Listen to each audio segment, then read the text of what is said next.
cómo fabricar circuitos impresos y soldar componentes. Enseguida explicaremos este proceso. A mano alzada. Esta es quizás la forma más artesanal y económica de elaborar las pistas de un circuito. Veamos en qué consiste el proceso. Primero, con un lápiz suave, debes hacer el dibujo en papel. En ese momento debes tener a la mano los componentes con los que armarás tu circuito, porque es necesario tomar en cuenta sus medidas reales. Solo así sabrás dónde y cómo colocarlos en el impreso. Y si es posible, utiliza otras herramientas que puedan facilitarte este trabajo de diseño. Por ejemplo, el vernier. 2. Ahora diseñaremos un circuito simple solo para mostrar el procedimiento. Se trata de una fuente regulada a 5 voltios, con un regulador 7805. Este es nuestro diagrama eléctrico. Lo primero que debemos hacer, por lo menos mientras adquirimos experiencia, es segmentar nuestro circuito en 3 bloques principales: entrada, proceso y salida. Y en este orden acomodaremos los componentes. 3. Una vez que tengamos esto, dibujaremos los componentes en una hoja de papel milimétrico. Y en un papel translúcido como el albanene, dibujaremos las pistas uniendo las terminales de cada componente. Después de hacer varios diseños, te será más fácil acomodar los componentes o cambiarlos de lugar sobre la marcha.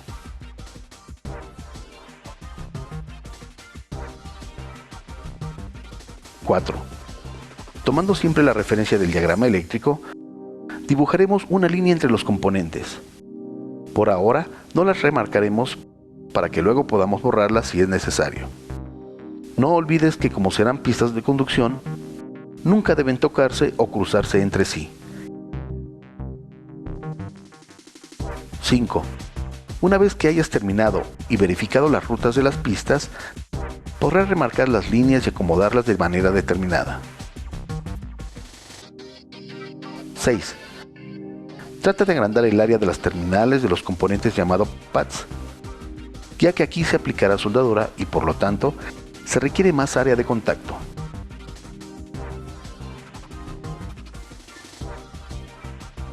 7. Y ahora, para marcar las pistas en la placa, tenemos dos opciones. Una es que con la punta de un clavo marquemos el lugar en el que se harán los orificios de entrada de las terminales de los componentes. Para ello, debemos colocar boca abajo la hoja y luego hay que hacer el trazo de las pistas, pero en la tarjeta.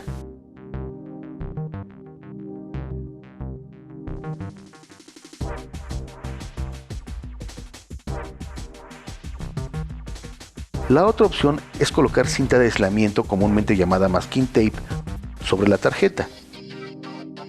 Y pegaremos nuestro diseño en papel, pero de manera invertida. Es decir, en donde dibujemos será donde pondremos el adhesivo. 8. Haremos una perforación en cada una de las marcas del sitio en que se introducirán las terminales de los componentes.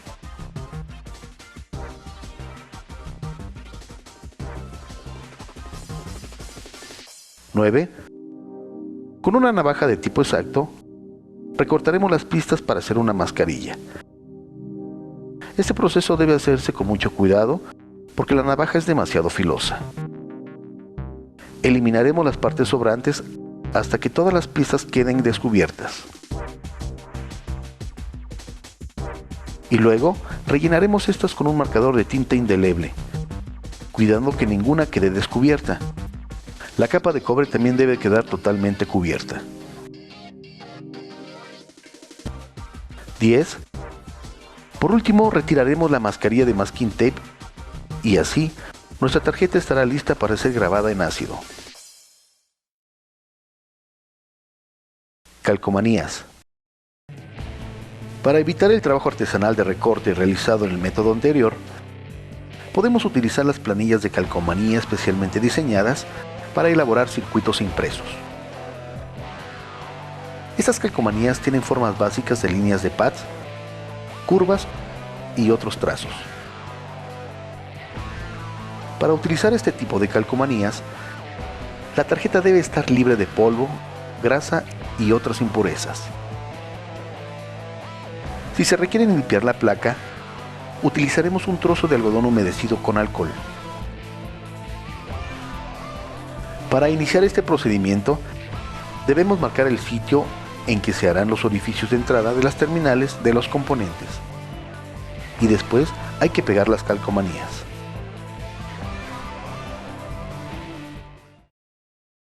Hoja azul. Este procedimiento consiste en diseñar el circuito en la PC y en imprimirlo con una impresora láser. Tal como dijimos, existen programas especialmente diseñados para elaborar circuitos por computadora. El procedimiento consiste también en colocar los componentes donde finalmente serán fijados, luego de lo cual se dibujan las pistas una por una. Existen programas capaces de realizar un autorruteo. En este caso, basta que indiquemos los puntos de conexión para que el programa busque y dibuje la ruta más adecuada. Pero si trabajamos de esta manera, podemos tener problemas. Tengamos en cuenta que el programa puede dejar pistas en 2 o más capas y que esto complicaría el diseño. Bueno, cuando ya tengamos el diseño lo imprimiremos mediante la opción mirror o espejo. Así, cuando pasemos las pistas a la placa, quedarán impresas de manera correcta. No olvides que la impresión debe ser en láser. Y ya con nuestra hoja azul impresa, la recortaremos y la colocaremos de modo que las pistas queden hacia la placa. Y aplicaremos durante unos segundos el calor de una plancha caliente al máximo para que el tóner se transfiera de la hoja a la placa. Una vez hecho esto, dejaremos enfriar y retiraremos la hoja con cuidado para no desprender las pistas del cobre. Y si es necesario, retocaremos las pistas con un marcador indeleble. Ahora sí, la tarjeta está lista para ser grabada. La ventaja de utilizar el proceso de la hoja azul es que una vez que se tiene el diseño en la computadora, podemos imprimirlo cuantas veces lo queramos. Serigrafía. Se recomienda usar este método solo cuando se van a hacer muchas copias de la misma placa. En él se emplea una malla con una plantilla hecha mediante un proceso fotográfico. Esto funciona así. 1.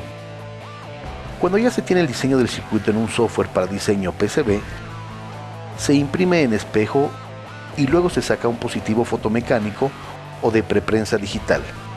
Es una especie de acetato, pero con la impresión totalmente opaca, y no como las impresiones en láser que son translúcidas. 2.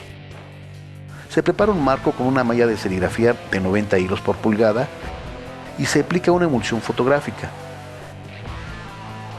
Después de esto, se coloca el positivo de nuestro diseño y se expone a una luz intensa durante unos minutos. 3. Finalmente se aplica un chorro de agua a presión en todo el marco, para eliminar la emulsión solo en nuestro diseño. Y la plantilla quedará en tales condiciones que si hacemos pasar tinta por encima de la malla, únicamente llegará a las pistas.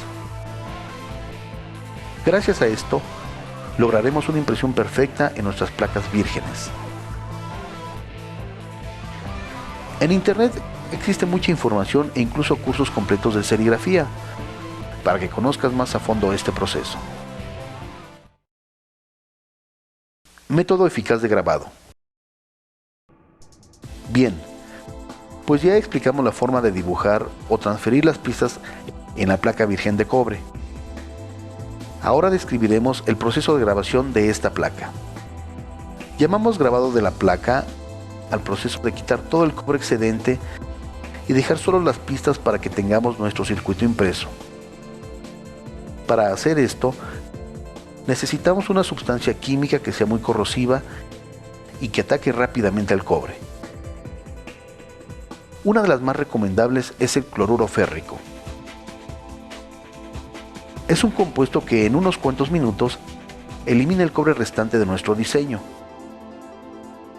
Existen en el mercado productos reciclados.